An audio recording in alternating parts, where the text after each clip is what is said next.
Okay, hello David. Hello, very nice to meet you, I'm Nick. Nicolaos. I'm chairman of the Byzantine National Lifeboat Institution. About a month ago, it was in the news, a big tragedy in Cyprus. Whales found their last place somewhere near Paphos area.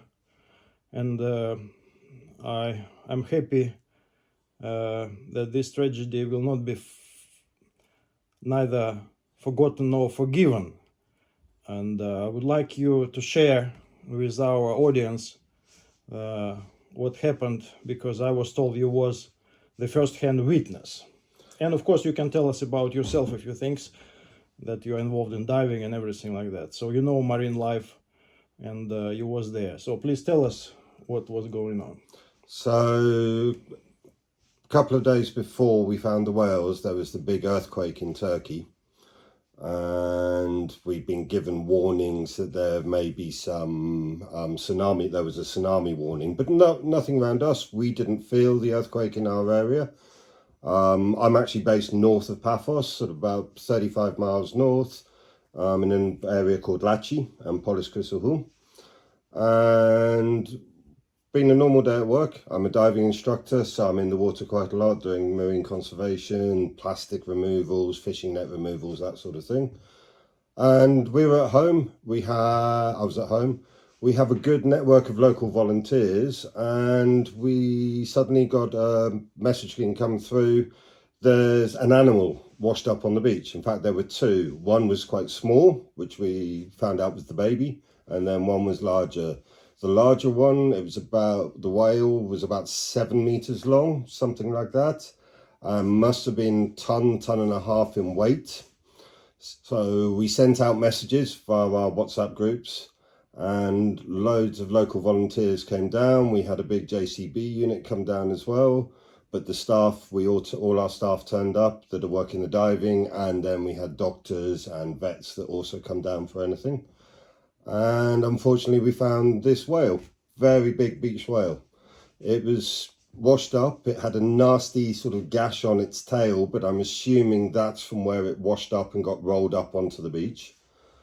We eventually managed, with lots of heaving and hoeing, picking it up, getting it onto a plastic sheet, and then with the use of a very big JCB forklift, we managed to gently get it underneath to get into the waves. We had quite big waves that day, and it was very difficult for us. There was only about 20 of us to actually try and maneuver it and get it into the water. How many whales were washed ashore Originally we thought there were 7, but found out later there were 11. 7 on the Cypriot coastline from Lachi Polis Chrysohou up to the Turkish border, and then I believe 4 in the occupied area. So it was 2 days after the earthquake. It was within 2 days of the earthquake, yes. Because it was in the news on about 10th of February. That's correct. And I would assume that you immediately reported the news media outlets and all of this. Everybody was let know that this had happened. Not only us, I believe, from other areas up the coastline, but the others a bit further away. They don't come under our remit of what we check, the area of the coastline that we particularly check. They're a bit more further north. So it was an emergency call in the middle of the night. It was about 7:30. We got the information that there was this animal that was distressed on the beach, and we can go and help. It was pitch black. We had lights of trucks and JCBs on trying to give us light while we worked. It was a huge animal, 7 meters. Yeah, very big animal. We were actually quite concerned if we were actually going to be able to do anything. And a baby. And a baby. So it was a female. We believe so. She was a female. She was a female. The baby, we managed to get back in the water and didn't see anything else again of the baby. Unfortunately, when we got the mother back in, and she started swimming, started at about 100 meters away from the beach, just going up, turning around, going down, up and down, just a long parallel to the shore. Slowly started to go out. However, we got to about 500 meters out. We couldn't see her in the light. It was too dark. So we couldn't see any more than that. So we thought, great. So it was 7:30 p.m. PM. I understand that. So you had the full night in front of you. Yeah. And when did you hear about other whales? Not till the next morning. Not till the next morning. So what happened the next morning then? The next morning, The mother was still there. the mother, unfortunately, we got told at 5 o'clock, had rolled back up onto the beach but was dead. So the local authorities were reported. It was reported to the Marine Police, and it was left to them at this point. We went to try and save, but she came back up. We thought we'd managed it. We thought we'd saved her because she was going out and further out, but she was literally just going maybe 100 meters only, just parallel up and down. We believed she may have been looking for her calf, the baby. And her eyes were open. Her eyes were open when we put her in. And did she emit any sounds? No, there was no sound. So the whole night you was trying to save this whale, and the next morning, what happens the next morning? We left, to be honest, at about 11 o'clock, 10:30, 11 o'clock. We left, we went back because we couldn't see any more of her. So we'd assumed she'd actually now gone out and gone into deeper water. And then we got a call at 5 o'clock in the morning. Well, my boss got a call at 5 o'clock in the morning saying, unfortunately, it's back on the beach, but it is dead. So the other whales, tell us about the other whales. The other whales, we just got reports of them being found up the coastline. But I believe they were dead when they were found up the coastline. They weren't alive. Otherwise, we would have gone to try and assist up there. But your sources were quite reliable. Because in the media it was reported that four whales were washed away. I think it was initially, there was a lot of miscommunication and lack of communication of what was going on. But we've eventually managed to find, from talking to authorities in other places, for example, the Marine Police up in Pomos, they said they had reports of them. What they did, I am unaware. Did you feel any cover-up or... No, I don't believe it was. People, everybody that we spoke to put it down to the seismic activities from the earthquake. It disorientated them, brought them up, because I know these whales are deep sea animals. And they came up, they got disorientated, and unfortunately they washed ashore through the seismic activity. Well, it is well-known fact that whales are dying not only because of the earthquakes. In fact, I never heard that earthquakes affected such big animals, but the sonars, the human activity is reportedly disorientate the whales below the surface. And what did you hear about the whales being washed ashore? From your memories or from your knowledge? I mean, we originally thought their sonar had been disrupted. So their own sonar had been disrupted.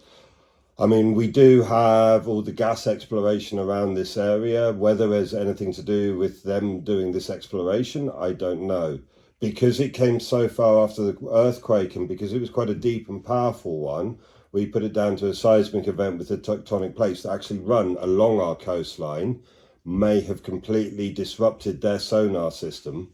Let's talk about whales. Yeah. Tell us about what you know. They have a sonar, they emit some kind of noise, some kind of words or sounds, which people try to decode. Tell us about that. I mean, to my knowledge, I mean, they're making noises, they communicate with each other, they work out where their food is, from various pings, I don't know how to describe it. To me, it sounds like talking, but whale talking. And it sounds like they are talking and trying to communicate. And I think it's very well that they can. So did you hear any animals talking when you was diving? In diving around here, we get quite a lot of clicks from dolphins. Because dolphins, these clicks... It's their way of communicating. So we get that quite a lot underwater, and it took me a while to work out what it was, because you don't see them that many, but then we all know sound travels a lot quicker and a lot further underwater than it does on land. So explain to the audience, you told us the sonar is built in the whale. Yes, it's built into its own system, so how it will emit a noise which is going to go off, just like on a submarine. They emit a noise, it goes off, it picks up on something and then reflects back, and that's how the sonar works, and that's how the animal then interprets what is around it, what its surroundings are. Yes, they can see, but their eyesight is not brilliant. So they use sonar to detect where they are, what's around them, where their food is, and then by making other various noises is how they actually communicate between their own pods, between themselves. You are a diver. You know Yeah. what is decompression. You know what is caisson. Yeah, the decompression sickness. So whales' habitat is about 200-300 meters below the surface. So it's like you bring any animal up from that depth very quickly, they're going to be in a lot of pain and in a lot of shock. I mean, we see it if you go fishing, just fishing, for example, and you go and pick a grouper. And the big groupers, they are 60, 70, 100 meters down, or even the big tuna. By the time they've been caught on a rod and reel, because of the decompression is so quick, their eyes are now bulging out of their head because they're brought up so quickly. So basically the blood is boiling. Yes, the blood, you're getting for us humans, we get nitrogen bubbles into our bloodstream. That then goes into our joints, and we then get what we call as humans the bends. So and it's a very serious condition that you have to go into a recompression chamber with drugs and everything, and you're not always able to survive. So in plain words, this female which you saw Yep. was dead, and the cause of death was decompression. I reckon it's probably decompression that in long term caused it. It caused her to come up because she came. Well, the sound, whatever caused her to come up, she came up. She came up too quickly. She got decompression sickness. She got lost, disorientated, confused. We came onto the shore. We managed to get her into the water, hoping that we were going to be able to get her back. But at this point, we didn't know whether it was decompression sickness or from something else. So we assumed it was that. But yes, I believe it's decompression sickness. And let's understand that the whale may spend an hour underwater. I was reading somewhere. So basically, unlike a human, they don't need to rush up to the surface. No, they come up very slowly. It's like us when we go diving. Even though we dive with tanks on our back, we come up very, very slowly. And if we've been doing what we call a decompression dive, we do extra stops and we change the gases that we actually as humans have to breathe. So the deeper we go, some of this is now going to be beyond, as I'm a recreational diver, into technical, but you start breathing different percentages of oxygen. And then as we come up higher, we can go into a higher percentage of oxygen to accelerate this decompression for us. But the deeper you can go into trimix, where you start breathing helium as a human, so that you can go to these depths. But these dives take a lot of time, and you come up very, very, very slowly. You'll see it with the deep sea divers. They go down in bells, and they can disappear for a month. You will not see them from when they go off diving, because they have to go into a decompression chamber, where they're then brought back up to our atmosphere level very slowly. So for a whale to come up very quickly, it's going to confuse everybody. For you, for me, it would kill us. And according to your knowledge, how, under the normal circumstances, it is taken for the whales to go up out of this 1 hour? Let's say it's 100% of the time. So how long it takes for him or her? I'd say about 20 minutes, 25 minutes for the whales to come up. Normally. So and I think with this shock of whatever caused it, again, we believe it's from this earthquake, but it could be from sonar activity. It totally confused them, and they shot up to the surface far too quickly. From your experience, if you are disorientated as a diver, in a wreck or something, what is your knee-jerk reaction? What you're going to do? Going up if you know where is up? If you know where is up, you start to head up. But the initial thing is you panic. You have that fear of, where am I? What's up? What's down? Okay, for us, I blow bubbles. And bubbles are going to go up to the surface. So for me, as a diver, I know which way is at least up. But whales, they don't produce bubbles when they're coming up. So they don't have that sense. So they know where is down, where is up, according to the pressure. So they have a pressure sensor. They have, yes. Like depth meter or something. Yeah, they go like where we would have it on our computers. Yeah. They have a built-in system. So their knee-jerk reaction is to go up. That's is built in their There must have computer. been something that told them they need to get up and they need to get out of where they are now. Now let's talk about the causes. I don't know about the earthquakes. We have to talk to the seismologists. Seismologist, yeah. But I do know that there are sonars, which are big emitters of sound. Yep. They are used by the exploratory ships for oil and gas. Yep. They're very strong because they penetrate even the earth along the 4 kilometers, 5 kilometers. And their impulses are very strong. Also, the anti-submarine sonars, which are used by the Navy Yep. a lot, and by the submarines itself. So from your experience, you mentioned that despite the fact that you was informed that there was a big earthquake and tsunami may come, your first knee-jerk thinking was that it was a sonar. Our first thought it's something that had affected the whale sonar. I mean, something that affected the whale's sonar. internal sonar, or affected the whales of how, or as you said, it could be one of these sonar buoys. These whales have pinged on it, or it's pinged onto the whales, and it's scared them. It's freaked them out, and they've decided to go up. My understanding is that the frequency matters. I think I've read that anti-submarine sonars are now working on the 14 kilohertz, and they are not. The human cannot hear them anymore. So I don't know what frequency is emitted during the earthquakes, but I surely understand that normal sonar is emitting a very recognizable sound. It is. I mean, you hear underwater.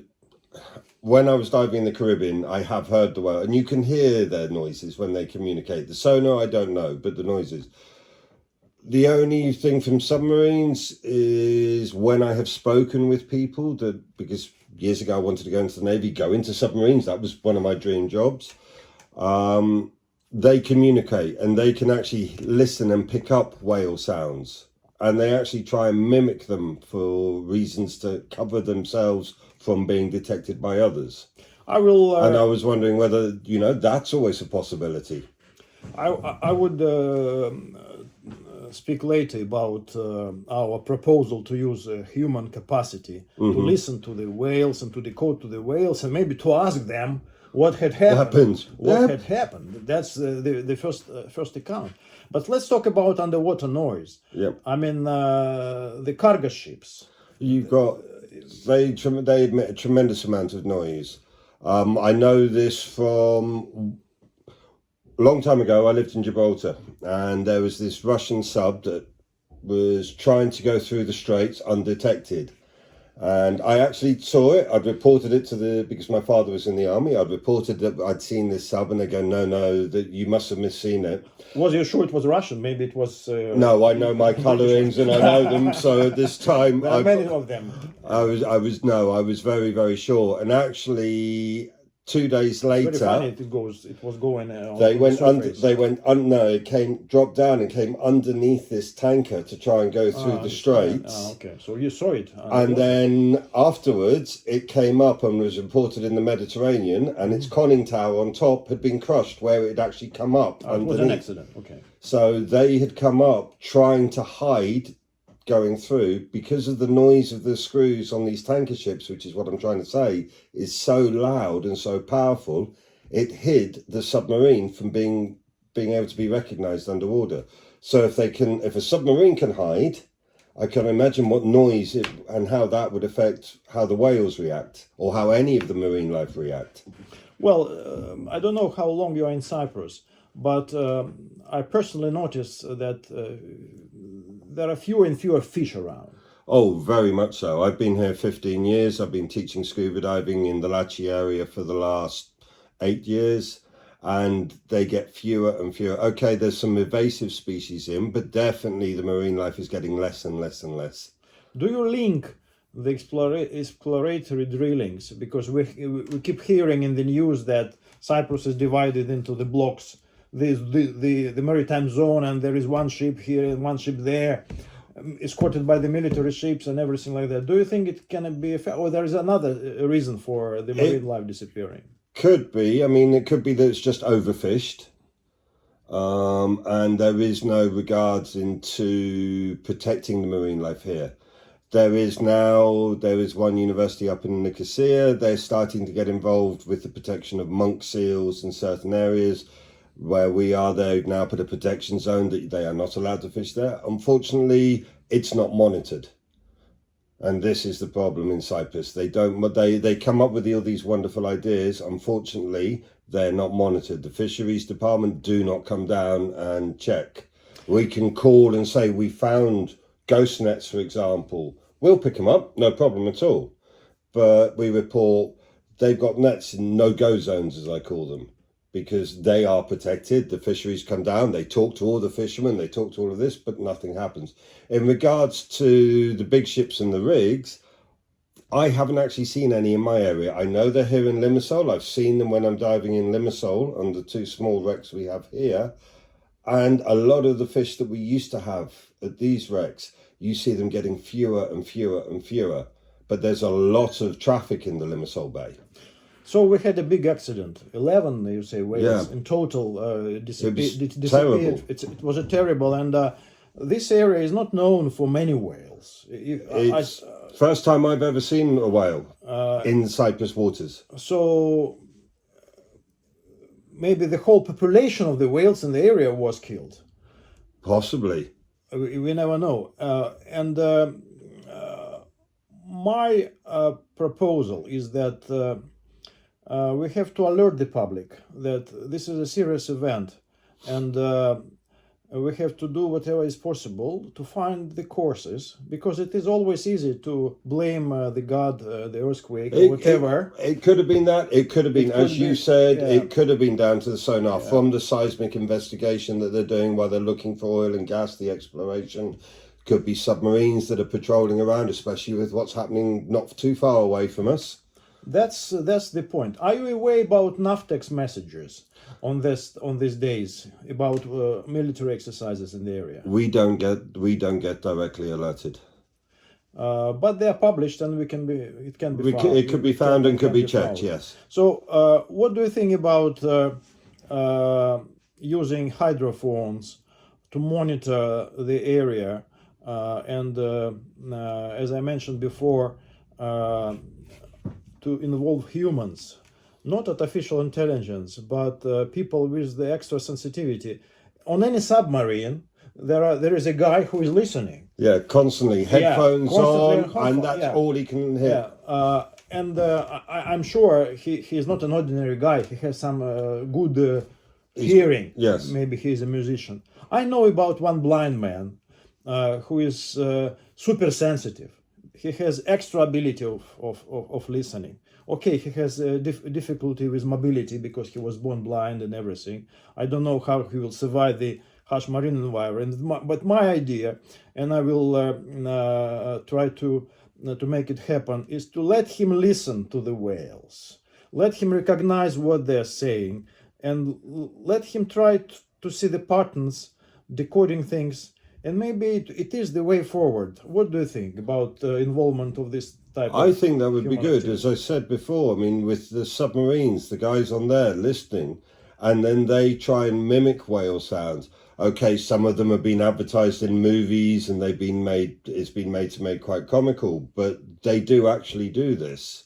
You can talk to some of the submariners and who are on the hydroponics and are listening out for sonar readings, and they can tell when it's a whale, and they do them. Some of them themselves try to decode what whales and how they're talking to each other. So I think somebody that has got that really sensitive hearing would be quite beneficial and should be quite good and useful to look into this. And I think it's definitely something would be a good idea. Let me conclude with one provocative question.